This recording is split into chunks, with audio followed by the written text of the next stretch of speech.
السلام عليكم ورحمة الله وبركاته.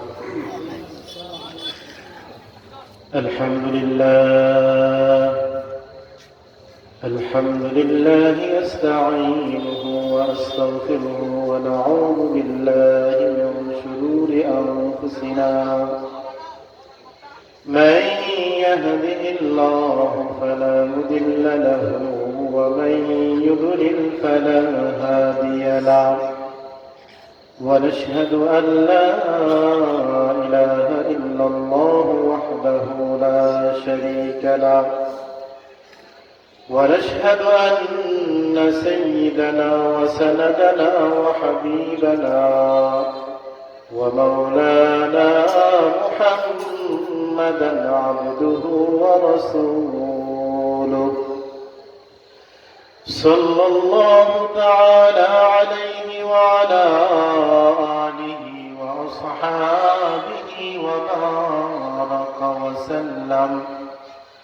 وبارك وسلم تسليما كثيرا. أما بعد، فأعوذ بالله من الشيطان الرجيم.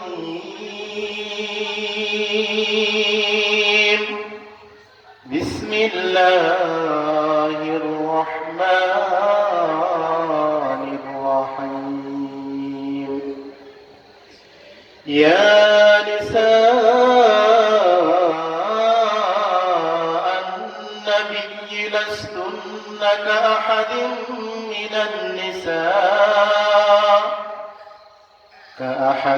من النساء إن اتقيتن فلا تخضعن بالقول قولا معروفا، وقرن في بيوتكن ولا تبرجن تبرج الجاهلية الأولى. وقال النبي صلى الله عليه وسلم: المرأة إذا صلت خمسها وصامت شهرها وأحصنت فرجها وأطاعت بعلها فلتدخل من أي أبواب الجنة شاءت. وقال رسول الله صلى الله عليه وسلم: المرأة ماتت وزوجها عن أراد دخلت الجنة، أو كما قال النبي عليه الصلاة والسلام। আলহামদুলিল্লাহ, কেয়ারিয়া দিনর সামাজিক কবরস্থান উন্নয়ন কল্পে 14তম বার্ষিক ওয়াজ ও দোয়া মাহফিলের সম্মানিত সভাপতি, উদ্যোগ ও প্রধান অতিথি দিগার হযরত উলামায়ে কেরাম, সম্মুখপানে সমবেত ধর্মপ্রাণ মুসলমান ভাইরা, পর্দার অন্তরালে অবস্থানরত আমার বোনেরা, আল্লাহ রাব্বুল আলামিনের দরবারে লাখ কোটি শুকর জ্ঞাপন করছি যে মহান রব্বুল আলামিন আমাদেরকে আজকের এই মহতী মজলিসে আসার, কুরআন হাদিস থেকে কিছু কথা বলা ও শোনার তৌফিক দান করেছেন। এজন্য এই কালিমাতুল শুকর আদায় করি, বলি আলহামদুলিল্লাহ।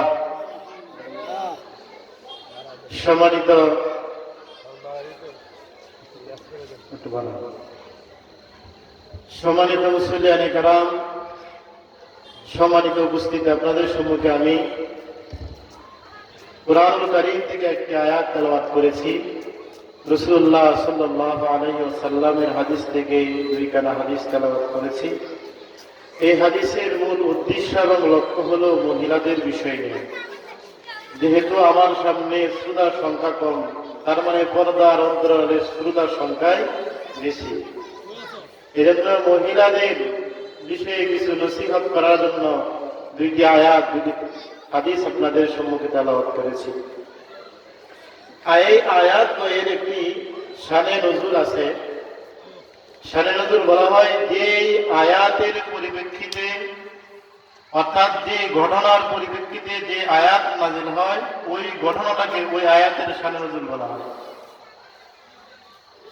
রাসূলুল্লাহ সাল্লাল্লাহু আলাইহি ওয়াসাল্লাম যখন বিজয়ী হলেন, ফাতিহ মক্কা হয়ে গেল, মুসলমান যে দিকে যায় সেদিকে শুধু বিজয়ের পতাকা উঠতেছে উঠতেছে, গনিমতের মাল দিয়ে মুসলমানদের কোষাগার যে আছে, সরকারি বাইতুল মাল ভরপুর হয়ে গেছে। এই ভরপুর অবস্থা দেখে নবীর স্ত্রীগণ রাসূলুল্লাহ সাল্লাল্লাহু আলাইহি সাল্লামের কাছে আবদার করলেন। একটি আবদারের পরিপ্রেক্ষিতে এই আয়াতগুলো নাযিল হয়েছে। আবদার তো বুঝেন, বায়না ধরছেন। আবদারের পূর্বে সাহাবায়ে কেরাম এবং রাসূলের বিবিদের অবস্থান একটু বলি। আম্মা জান আয়েশা সিদ্দিকা রাদিয়াল্লাহু তাআলা আনহা বলেন, আমার মা এবং বোনেরা, আপনারা খুব মনোযোগ দিয়ে শুনেন। আপনাদের বিষয়ে ওয়াজ, আপনাদের ব্যাপারে ওয়াজটা কম হয়, মনোযোগ দিয়ে শুনেন। নবীর স্ত্রীরা কেমন ছিলেন? আম্মা জান আয়েশা বলেন, মাসকে মাস চলে যাইত, নবীর ঘরের চুলায় এক মাসের ভিতরে একদিন আগুন জ্বলত। কি পরিমাণ কষ্ট করতেন? আম্মা জান আয়েশা সিদ্দিকা রাদিয়াল্লাহু তাআলা আনহা বলেন, এমন হতো যে একদিন 3 বেলা আমরা স্বাভাবিকভাবে খাবার খেয়ে থাকি। আম্মা জান আয়েশা সিদ্দিকা রাদিয়াল্লাহু তাআলা আনহা বলেন, এমন সময় হতো এক ডুব পানি পান করে একদিন চলে যাইত, একটি খেজুর ভক্ষণ করে একদিন চলে যাইত, 2 দিন 3 দিন চলে যাইত, মাসকে মাস পার হয়ে যাইত। নবীর ঘরের চুলায় আগুন জ্বলত না। নবীর ঘরের স্ত্রীগণ রান্না করার মতো কোনো কিছু রাখতেন না, পাইতেন না। নবীর স্ত্রীদের ঈমান দেখেন কেমন। তখন পর্যন্ত নবীকে ছেড়ে কোন একজন স্ত্রী বলে নাই আপনার ঘরে থাকবো না, আপনি খাওয়াইতে পারেন না। এই কথার বায়না ধরে রাসূলকে কোনোদিন কটূক্তি কথাও বলে নাই, রাসূলকে কোনোদিন কষ্ট দেয় নাই, রাসূলের ব্যাপারে কোনো কুলকাল করেন নাই, সয়ে নিয়েছেন, ধৈর্য ধারণ করেছেন। আম্মা জান আয়েশা সিদ্দিকা রাদিয়াল্লাহু তাআলা আনহা থেকে এই হাদিসগুলো বর্ণিত। নবীর দান দারিদ্র কেমন ছিল যে একদিন নবীর কাছে উটের গাড়ি বুঝাই করা খাবার আসলো। এমন অবস্থায় খাবার আসলো তখন রাসূলুল্লাহ নিজে ক্ষুধার্ত, রাসূলের স্ত্রীগণ কয়েকদিন যাবৎ খাবার খায় নাই। কয়েকদিন চলে গেছে, যেই মহিলাগুলা খাবার খায় নাই, যে রাসূল কয়েকদিন হয়ে গেল ক্ষুধার্ত অবস্থায়, খাবারের পাহাড় চলে আসছে, উট বোঝাই করা খাবার আসছে। রাসূল আবার মক্কাবাসীকে, মদিনাবাসীকে দেওয়া শুরু করলেন, আসো আসো, যাদের খাবার নাই আমি মুহাম্মদ থেকে খাবার নিয়ে আনাম। ক্ষুধার্ত মহিলারা কোথায় আসো? আসো। ক্ষুধার্ত এতিম সন্তান কোথায় আসো? আসো, আমি মুহাম্মদের কাছ থেকে খাবার নিয়ে দাও। রাসূল নিজে কিন্তু ক্ষুধার্ত, তিনার পরিবারের স্ত্রীগণ যারা আছেন সবাই ক্ষুধার্ত। রাসূল এখান থেকে দেওয়া শুরু করলেন, দিতে দিতে দিতে দিতে সমস্ত খাবার দিয়ে শেষ করে ফেললেন। আম্মা জান আয়েশা বলেন, রাসূল আপনার ঘরে সন্ধ্যা সময় যে রান্না করবেন, এই রান্না করার মতো ন্যূনতম খাবারটাও আমাদের ঘরে নাই। আল্লাহ রাসূল বললেন, আয়েশা আগে বলল না কেন? আগে বলল না কেন? দেখেন রাসূল এটা কেন বলতেছি, যে রাসূলের দান দারিতা আর রাসূলের স্ত্রীগণের ধৈর্য কি বলেন।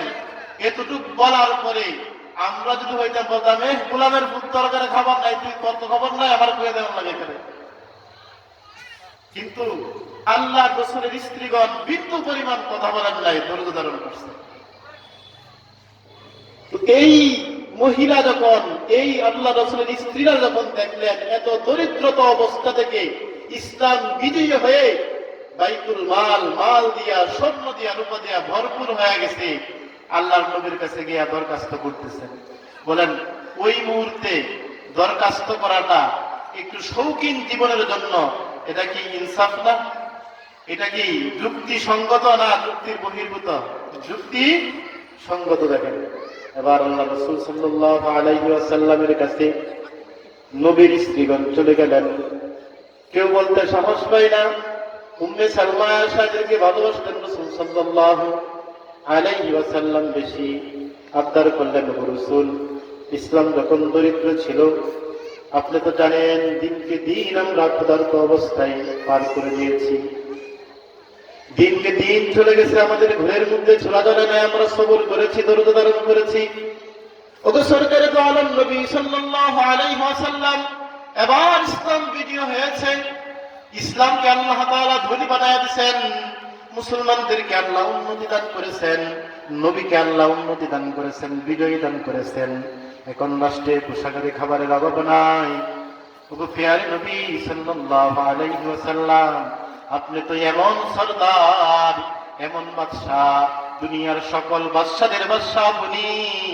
কাইসা এবং কেসরা, রুম এবং ইসরার সম্রাটের যে সম্রাট আছে, ওই সমস্ত সম্রাট দেখতে আপনি শক্তিধর, আপনি ধনী।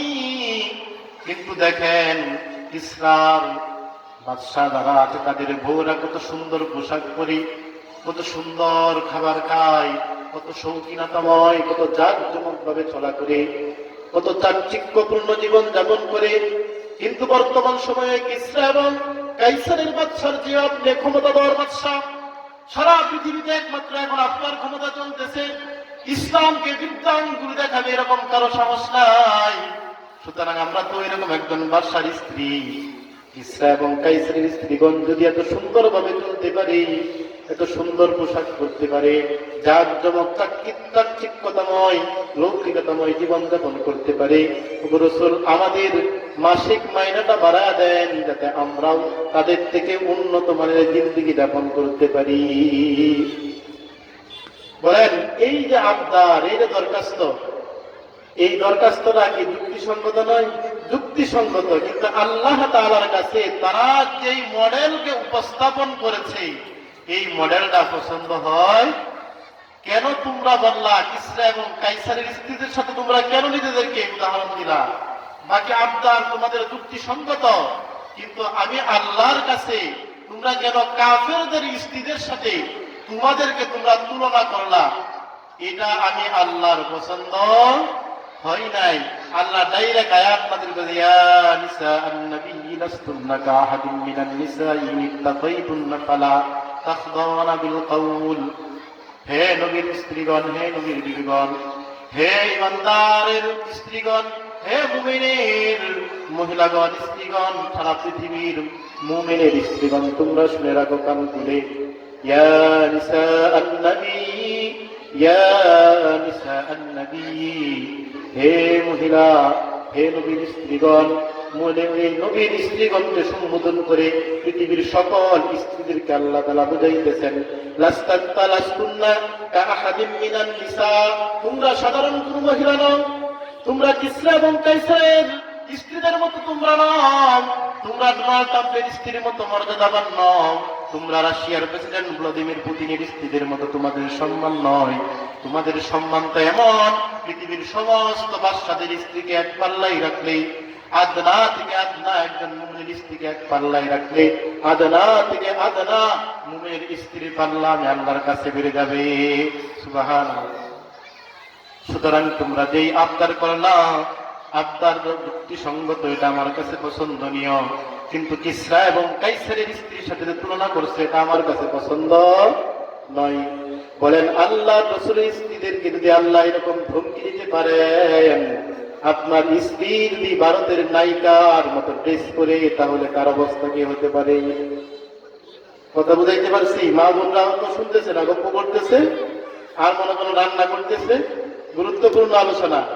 আল্লাহর নবীর স্ত্রীগণ শুধু কিসরা এবং কাইসারের স্ত্রীদের সাথে তুলনা করলেন, তাদের মতো আমরা চলতে, আল্লাহ বললেন এটা আমার কাছে পছন্দ হয় না। নবী এদেরকে ডাইকে আনেন, এরা যদি সাদা শীতে জিন্দেগি যাপন করতে চায়, তাহলে তারা বলুক, তাদেরকে আপনি রাখেন। আর যদি তারা চাকচিক্যময় জিন্দেগি চায়, তাহলে এদেরকে বলে দিন, এদেরকে সুন্দরভাবে এদের মোহর দিয়ে আপনি তালাক দিয়ে দেন।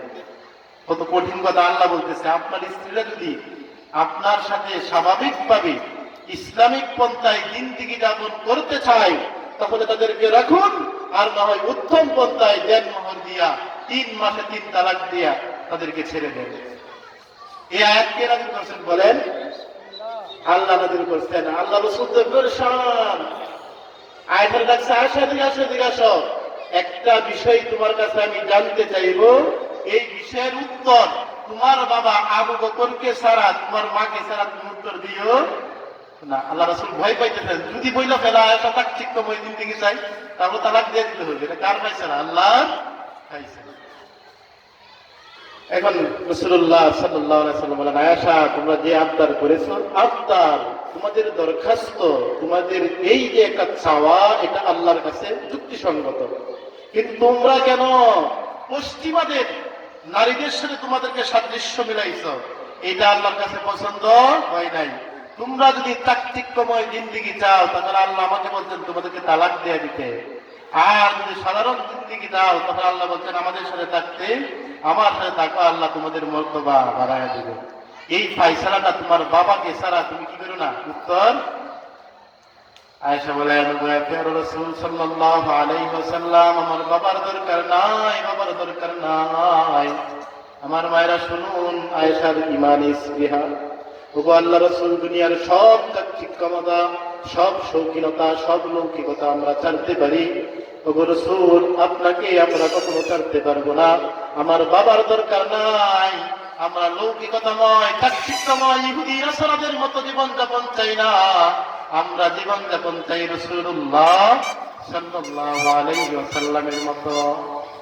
এই ঘটনার পরিপ্রেক্ষিতে আয়াতগুলা নাযিল করছে। তাহলে আমার মা এবং বোনদেরকে বলে, এখন এদের মডেল পাখি জামা, রঙিন জামা, যে সমস্ত জামায় সমস্ত মডেল গ্রহণ করে পশ্চিমাদের থেকে, ভারতের হিন্দুদের কাছ থেকে, মূর্তি পূজাদের কাছ থেকে,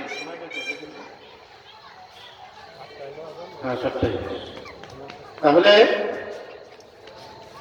আপনার স্ত্রী যদি পোশাকটা মুহাম্মদুর রাসূলের সাথে না মিশে, যদি ভ্লাদিমির পুতিনের বউর সাথে মিশে, নরেন্দ্র মোদীর হিন্দুত্ববাদের মহিলাদের সাথে মিশে যায়, তাহলে কি এই পোশাক নিয়ে মুমিনের ঘরে থাকার মতো?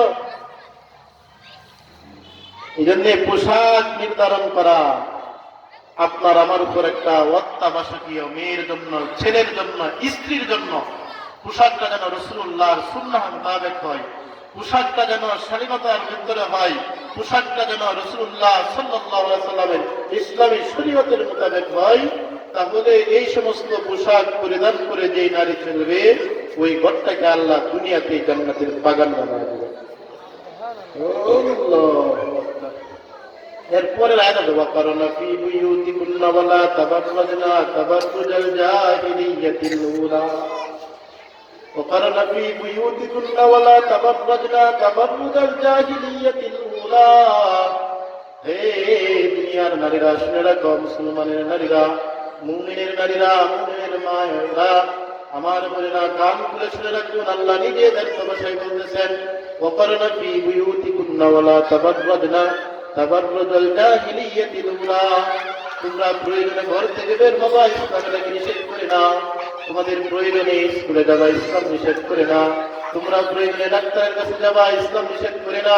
তোমরা প্রয়োজনে জাগতিক শিক্ষা অর্জন করো, ইসলাম নিষেধ করে না। তোমরা ডাক্তার হও, ইঞ্জিনিয়ার হও, তোমরা জজ হও, ব্যারিস্টার হও, ইসলাম নিষেধ করে না। কিন্তু সাবধান, সাবধান, ওয়াকারনা ফি বুয়ুতিকুন্না ওয়ালা তাবাররাজনা তাবাররুজাল জাহিলিয়াতিল উলা। পাশ্চাত্যের বিধর্মীদের মহিলাদের মতো তোমরা ঘর থেকে বের হয়েও না। বলেন আল্লাহ কি মহিলাদেরকে, ইসলাম কি ঘর থেকে বের হওয়ার কথা নিষেধ করছেন? না, বলছেন বের হও, কিন্তু পশ্চিমাদের বেহায়া কুকুরের মতো অর্ধ উলঙ্গ হয়ে তোমরা কি করবে না, রাস্তায় বের হবে না। তোমরা স্বাধীনতাময়, হুন্না মিন ওয়ারাই হিজাব, কোন প্রশ্ন থাকলে, বের হতে থাকলে জালবাব, তোমরা চাদর দিয়া তোমাদের চেহারা ডাইকা তারপর বের হও। কিন্তু পশ্চিমাদের মতো, নর্তকীর মতো সেজে নিজের সৌন্দর্য ভিন্ন পুরুষকে দেখানোর জন্য বেহায়ার মতো লিপস্টিক মেখে ঘর থেকে বের হয়েও তোমার সৌন্দর্য তোমার জামাইকে দেখাও। তোমার সৌন্দর্য দিয়া তোমার জামাইকে, তোমার স্বামীকে, তোমার হাজবেন্ডকে তুমি আকৃষ্ট করো। রাসূল বলেন, যেই নারী তার স্বামীকে আকৃষ্ট করার জন্য সারাদিন কাজ করে, চাকরি থেকে বাকরি থেকে সারাদিন কর্ম শেষ করে যখন ঘরে আসে, আর যে স্ত্রীটা পুরুষের এই সারাদিনের ক্লান্তি নিবারণের জন্য সুন্দর করে সেজে ঘরে যখন বের হয়, আসসালামু আলাইকুম বলে হাসি মুখে সালাম দিয়ে সুন্দর করে সেজে গুজে স্বামীর দিকে আকৃষ্ট হওয়ার জন্য, স্বামীকে আকৃষ্ট করার জন্য যদি এরকম করে তাদের এই সালাম বিনিময়ের মধ্যে আল্লাহ গুনাহগুলো মাফ করে দেন।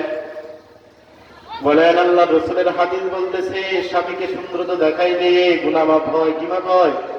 আর ভিন্ন পুরুষকে তোমার চেহারা দেখাইলে কবিরা গুনাহ হয়। বলেন কি গুনাহ হয়? শুনতেছে কিনা আল্লাহ ভালো জানে, কই কইতেছে আল্লাহ ভালো জানে।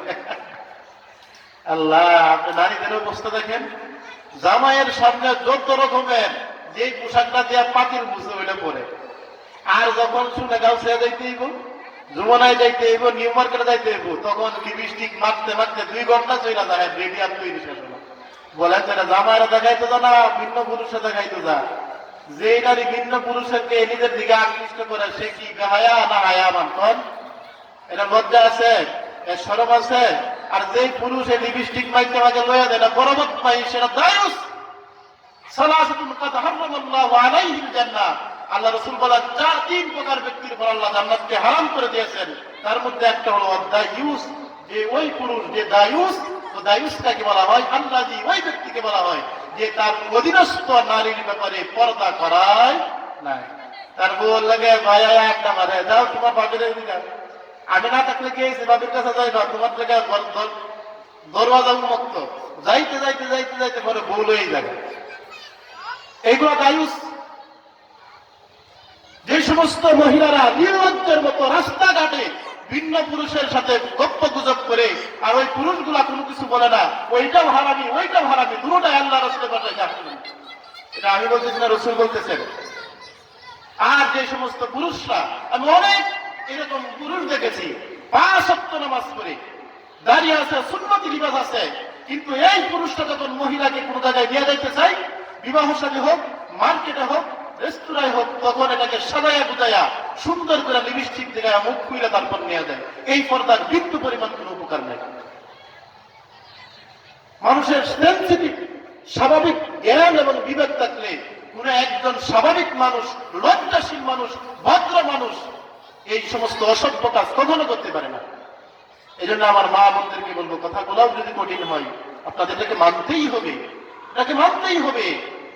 আমাদের সমাজ এখন ক্যান্সারে আক্রান্ত হয়ে গেছে, থেরাপি ছাড়া এটাকে ভালো করা কখনো সম্ভব। ভালো লাগলেও আমার বলতে হবে, না লাগলেও বলতে হবে। যে বক্তারা আসবেন তাদের জন্য এই কথাগুলো বলা ফরজ না, আমার জন্য এটা দায়িত্ব। আমার জন্য কি না দায়িত্বের জন্য যারা পুরুষ আছেন, কে কার কথা শুনে? মাহফিলে কয়জন মানুষ? 2, 4, 6, 8, 10, 14, 15 জন। আর বাজারে গিয়ে দেখেন, দোকানপাটে গিয়ে দেখেন কি এক অবস্থা। দোকান তো প্রতিদিন বাগবের বাজারে বসে, জিলাপি পাওয়া যায়, আপনার পেঁয়াজও পাওয়া যায়, আলুর সবকিছু পাওয়া যায়, কিন্তু কালকে এমন সময় কি এই জায়গা পাইবেন? আল্লাহু আকবার। আমাদের সামনে কত মানুষ চলে যাইতেছে, যারা বিবস্ত্র হয়ে চলে যাইতেছে। যেই মানুষগুলা নামাজ পড়বো বলে পড়তে পারে নাই, কবরে চলে গেছে। যে মহিলাগুলা পর্দা করবো বলে করতে পারে নাই, কবরে চলে গেছে। জিগান তাদেরকে দেয়া, ওই সমস্ত মহিলার কি হালত, ওই সমস্ত পুরুষদের কি হালত। আজকে আপনি বলতেছেন, আমার মা বলতেছে আর একটু বয়স হোক তারপর পর্দা করবো। যুবতী মহিলা বলে এখন তো আমাদের জন্য পর্দা না, পর্দা তো আমাদের বৃদ্ধ মাদের জন্য, তাদেরকে দেখবে না তারা পর্দা করে, আর তাদের প্রতি আকর্ষণ হবে তারা পর্দা করে না। কি এক সমাজে আমরা বসবাস করতেছি। এই সমস্ত গুনাহের কারণে এই সমাজের মধ্যে ভূমিকম্প বেশি দেখা যায়।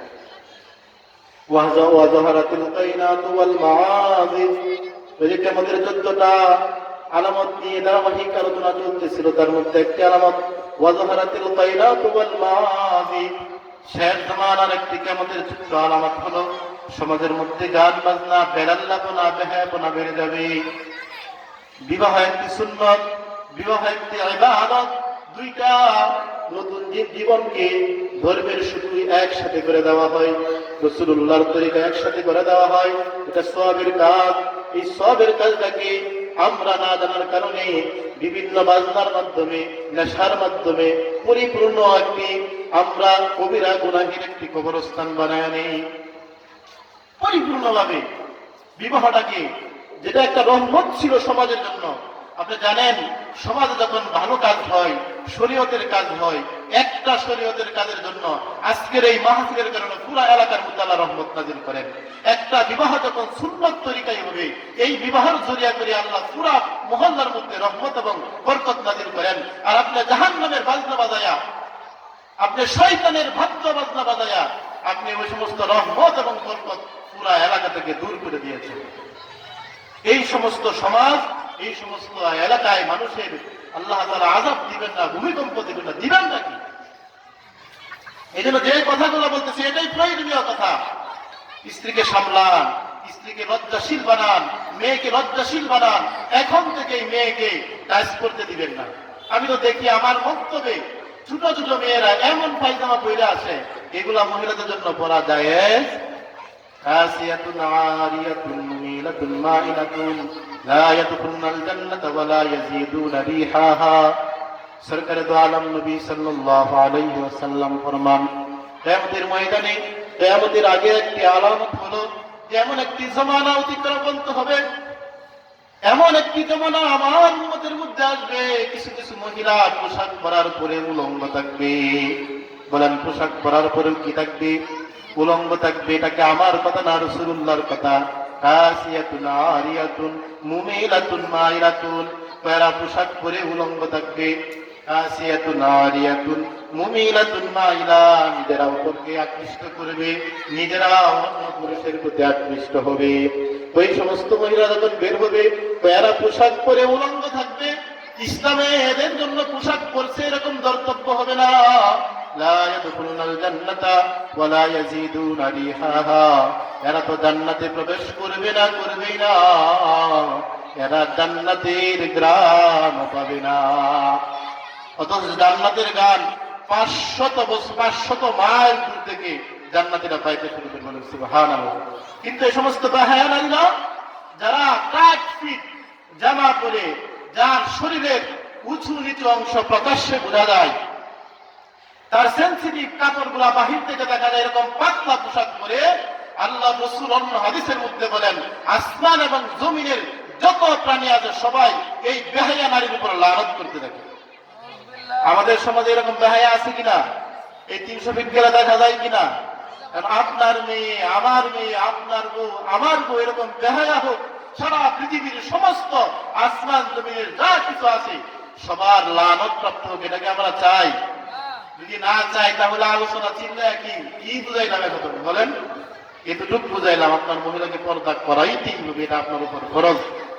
আপনারা জানেন আমি মসজিদে যেভাবে আলোচনা করি, তারা আমি একটা টপিক নিয়ে একটা বিষয় বোঝানোর জন্য, একটা বিষয় যদি আজকে বুঝতে পারেন, আমার মা আমার বোন যদি বুঝতে পারে আর মেনে নিতে পারে, কিয়ামতের ময়দানে এটাই নারকের জন্য ফয়সালা হয়ে যাবে। আর কয় মিনিট আছে? 2 মিনিট না? 2 মিনিটে কথা বলি। একটা আমল বলে দিই। এখন এই আমলটা মহিলাদের জন্য ব্যাপকভাবে মারাত্মক ক্যান্সারে আক্রান্ত হয়ে গেছে। মহিলারা স্বামীদের আনুগত্য না, বরং উল্টা স্বামীরা মহিলাদের কথা মানে। স্বামী পিছনে থাকে, মহিলা মার্কেটে গেলে সামনে থাকে। এটা কি আর আলামত জানেন? ওই যে কিয়ামতের 15টা আলামত বলছিলাম না, ইদা তুবিদাল ফাইদু ওয়ালা ওয়াল আমানাতু মাগনামা ওয়াজ যাকাতু মাগরামা ওয়া তুআল্লিমা লিগাইরিদ দীন ওয়া আতা আর-রাজুলু ইমরাতাহু ওয়া উম্মুহু ওয়া আদনা সাদীকুহু ওয়া যাহারা আল-আসওয়াতু ফিল মাসাজিদ ওয়া যাহারাতুল কাইনাতু ওয়াল মাআযিব ওয়া সাদাল কাবিলাতু ফাসিকুহুম। অনেক কি বলে ফেললাম। ওইখানে একটা শিখতেন না, ওয়া আতা আর-রাজুলু ইমরাতাহু, ও শেষ জামানায় কিয়ামতের আগে প্রত্যেকটা ঘরের পুরুষরা পিছনে থাকবে, মহিলা সামনে থাকবে। ওয়া আতা আর-রাজুলু ইমরাতাহু, অর্থাৎ স্ত্রীর ডাইরেকশনে স্বামী চলবে। স্ত্রী যা করবে তাই, তুমি যা কও তাই, এটা কিয়ামতের আলামত। এটা কি আলামত? কিন্তু যারা স্ত্রী, যে সমস্ত স্ত্রী স্বামীকে পিছনে রাখবে তারা নিজের সামনে যাবে, আর জান্নাতে যেতে পারবে না। আর যে সমস্ত স্ত্রী পিছনে থাকবে, স্বামীর মত, স্বামী যে পোশাক করেছেন আলহামদুলিল্লাহ, তার পছন্দই তো আমার পছন্দ, আমার সুন্দর তো আমার স্বামী দেখবে, সে যদি এটা পছন্দ করছে তা আমার জন্য কি আলহামদুলিল্লাহ। আল্লাহ রাসূল বলেন, এই অবস্থায় যদি তোমার স্বামী মারা যায় তাহলে কি সার্টিফিকেট পাবে তুমি জানো?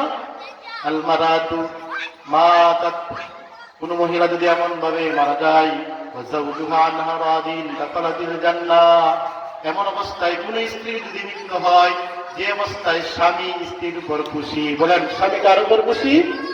স্ত্রী। এরকম অবস্থা সে কি করছে? মারা গেছে। রাসূল বলেন তোমার সার্টিফিকেট দাখালাতিল জান্নাহ, তুমি সরাসরি আল্লাহর জান্নাতে ঢুকো।